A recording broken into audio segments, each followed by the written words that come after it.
Good morning. The last session we have discussed about the definition of population projections and the techniques of projections. Today we will discuss basically the uses of population projection and limitations of these projections. Now, population projections are basically useful in understanding the future demographic trends of the country and the regions on the basis of the present trends in death rates, birth rates and net migrations.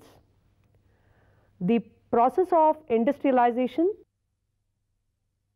and urbanization ensures the dissemination of the knowledge and information about the future conditions, which will be useful not only to the planners, policy makers, but also for the corporates, traders, consumers and industrialists in the country. Uses of these projections in planning in business, and understand the demography theory, setting up of targets to the planners. These projections seems to be very important for setting employment targets, for manpower planning, for planning productivity increases, for opening schools, for teachers training, for planning expansion of hospitals, for supply of goods and services of various types, for providing inputs to agriculture and industry, for arranging finances for location of services on the basis of subnational projections, for calculating food requirements, for planning distribution system, for looking after the nutritional needs, and also for planning housing construction programs, for planning transportation needs, for planning energy supply needs, for developing mine, for conducting and planning elections, and also for planning the organization of law and order and machinery in the country. It gives us basically signal to the planners.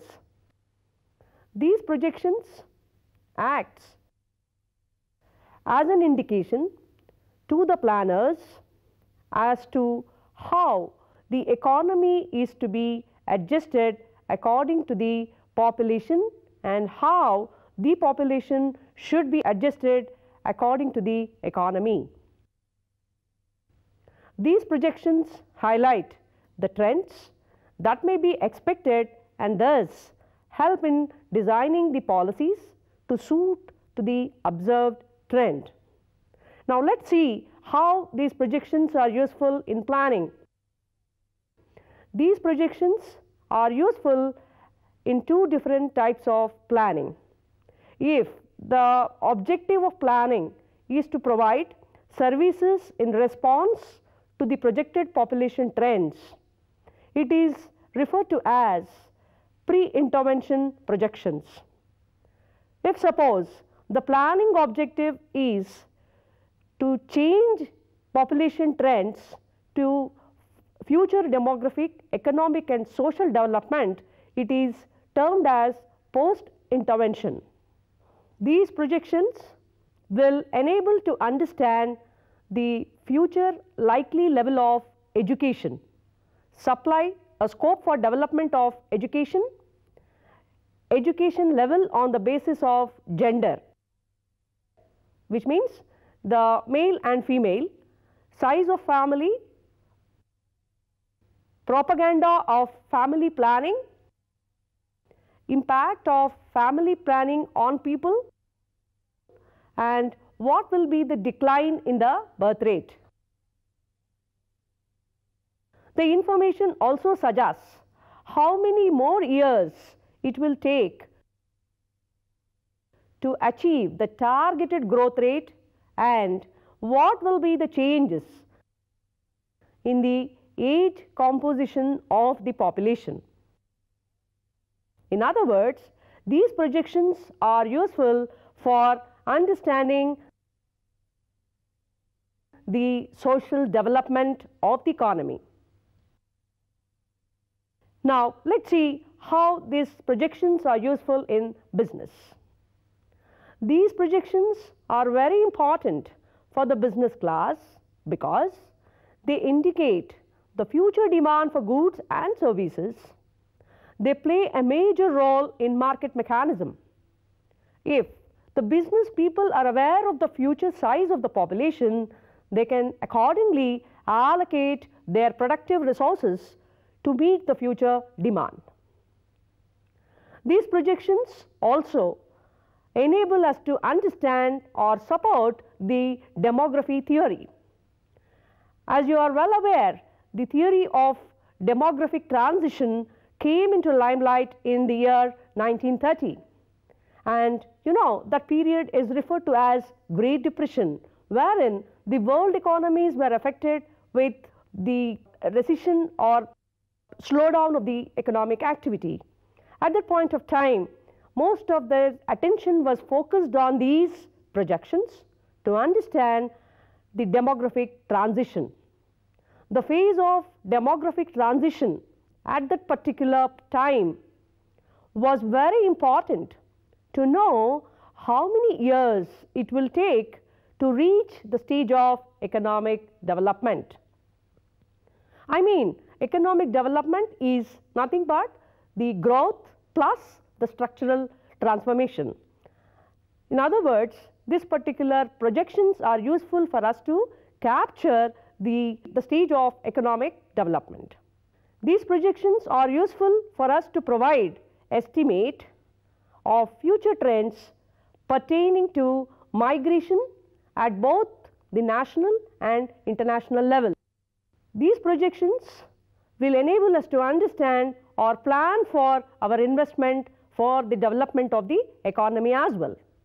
Now, according to the 9th 5-year plan, these projections are required for planning adequate investments, especially essential commodities such as food, shelter and clothing. They also addressed necessary prerequisites for human development, namely education, health, healthcare and employment, maximization of available human resources, or how to maximum utilize these human resources so as to achieve both economic and social development. Now, let us move on and understand what are the limitations of these projections. Many demographers have expressed the view that the population projections have many limitations and therefore they should be used with care. Let us now understand what Kuntz enable us to understand about the limitations of these projections. According to him, accurate projections are not always possible. The practical accomplishments of investigators in the natural sciences as astronomy, chemistry and physics account for their prestige. To predict an eclipse or construct an atom bomb, it is a dramatic evidence of the success of the pursuit. Unfortunately, however, social scientists do not command the same prestige.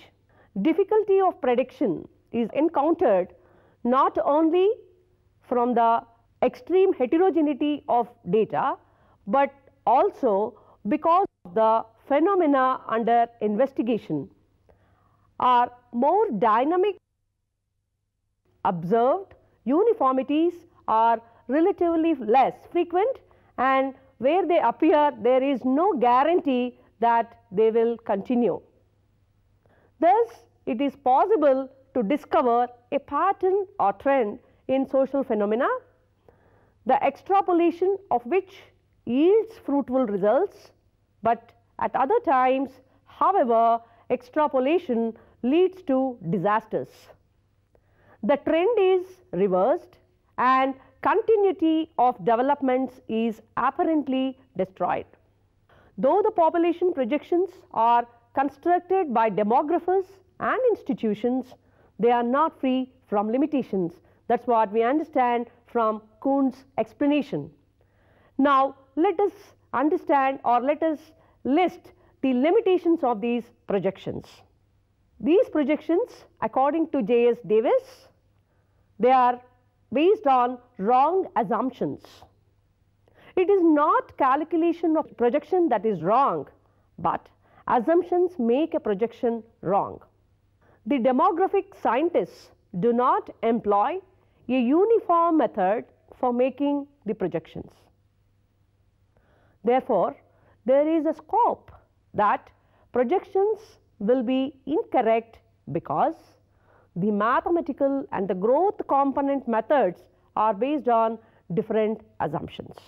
And one more limitation is the estimation of mobility of labor is difficult.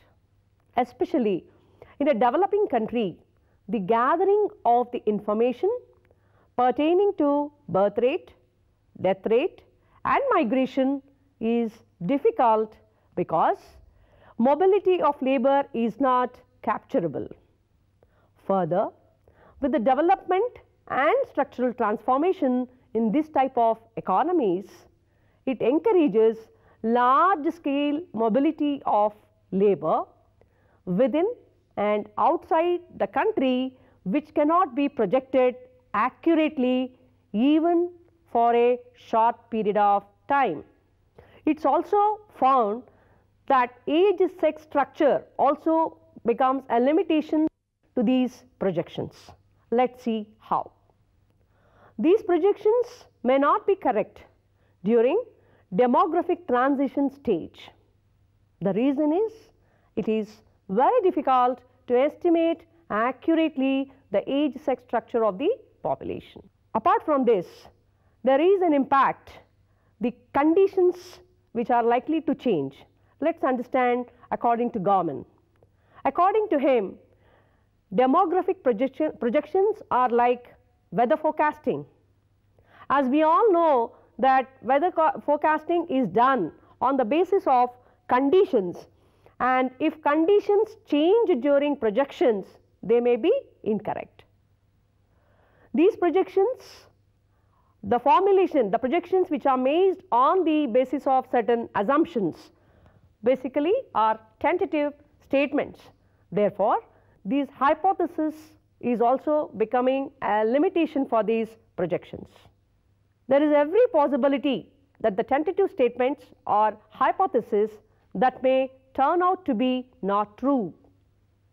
According to W.J. Barclay, any calculations of future population are by their nature hypothetical. And according to Schauffler, they are said to be artificial and not dependable. According to him, economists have become accustomed to committing a considerable variety of artificialities in their collection, treatment and interpretation of data.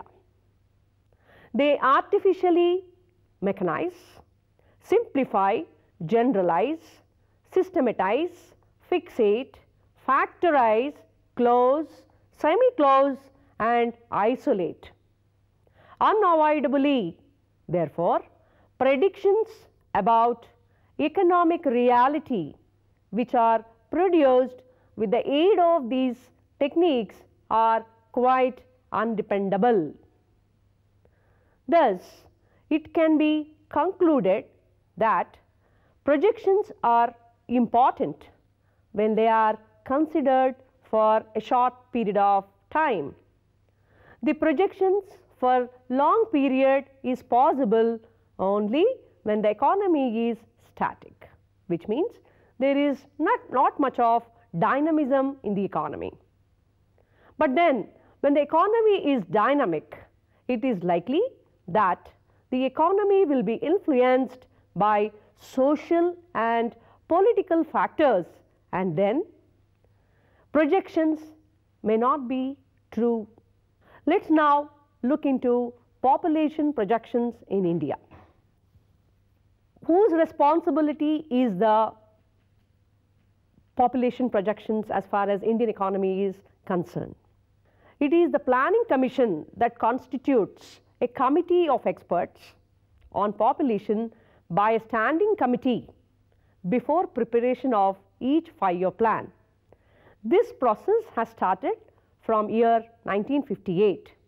This committee has been providing information on the population status at the time of the beginning of the plan and population projections for future during the preparation of the plan.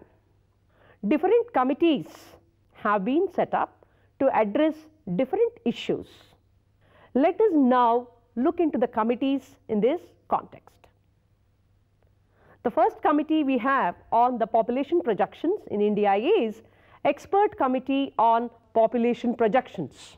This committee was constituted in 1984 to revise the official series of population projections in the light of 1981 census data.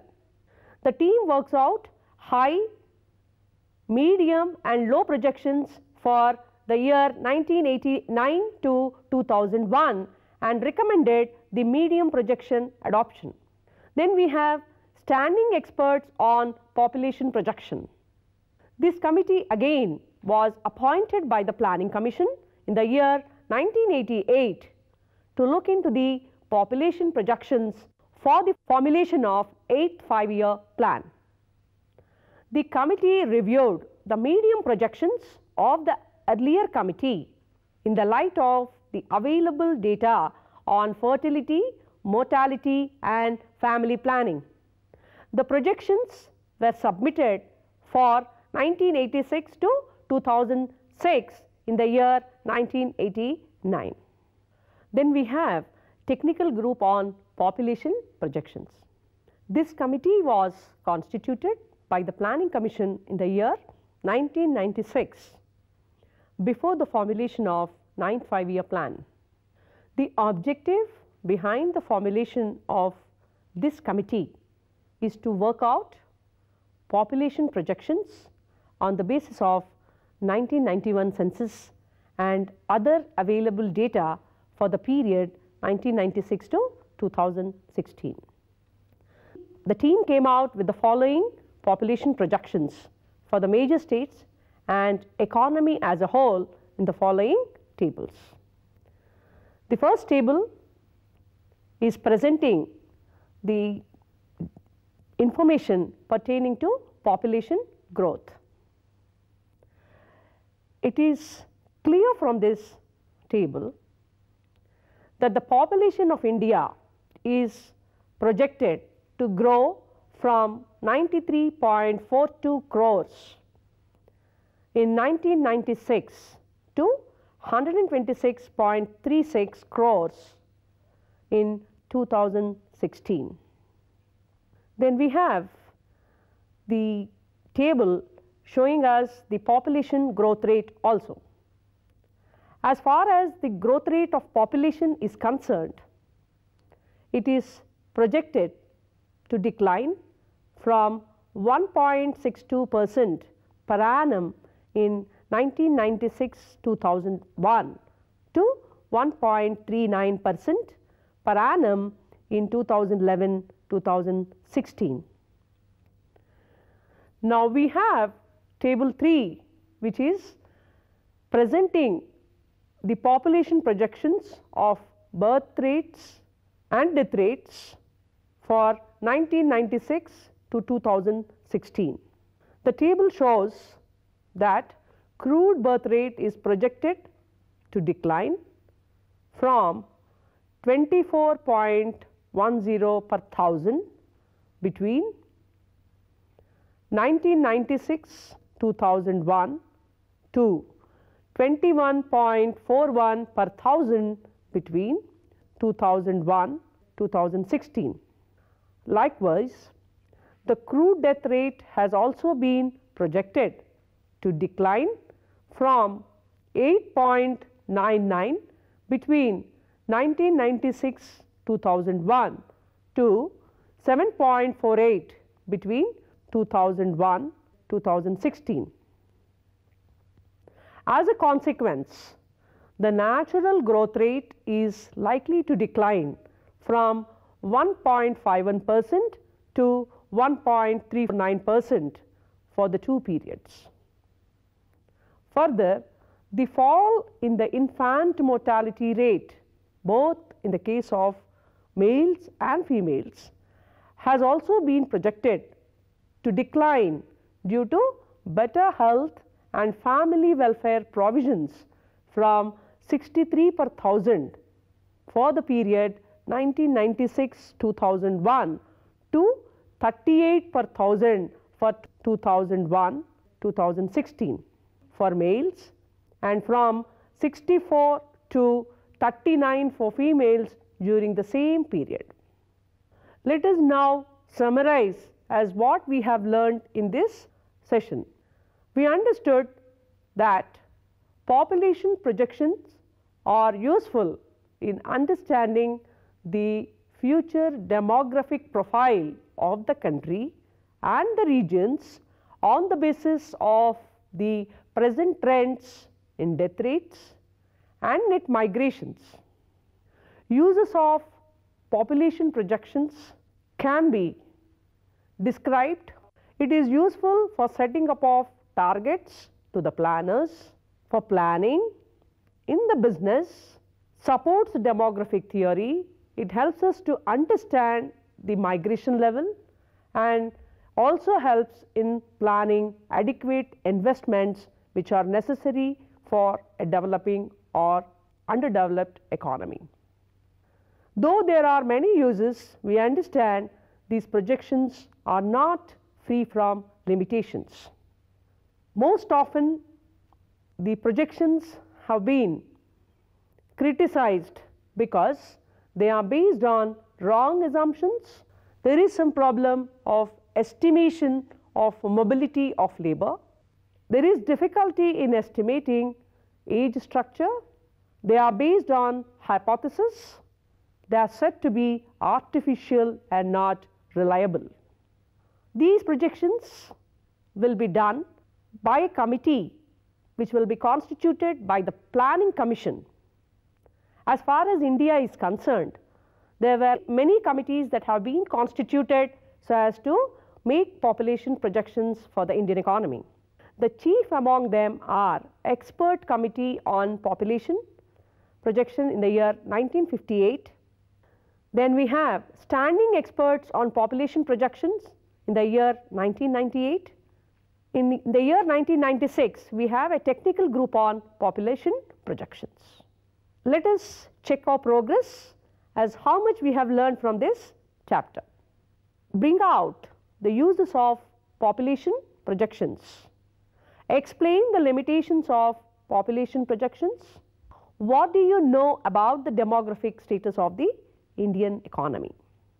For further reference, you can look into these books, Basic Demographic Techniques and Applications by K. Srinivasan, published by Sage Publications. Then we have Demography and Population Studies by O.S. Srivastava, Vikas Publishing House. Thank you.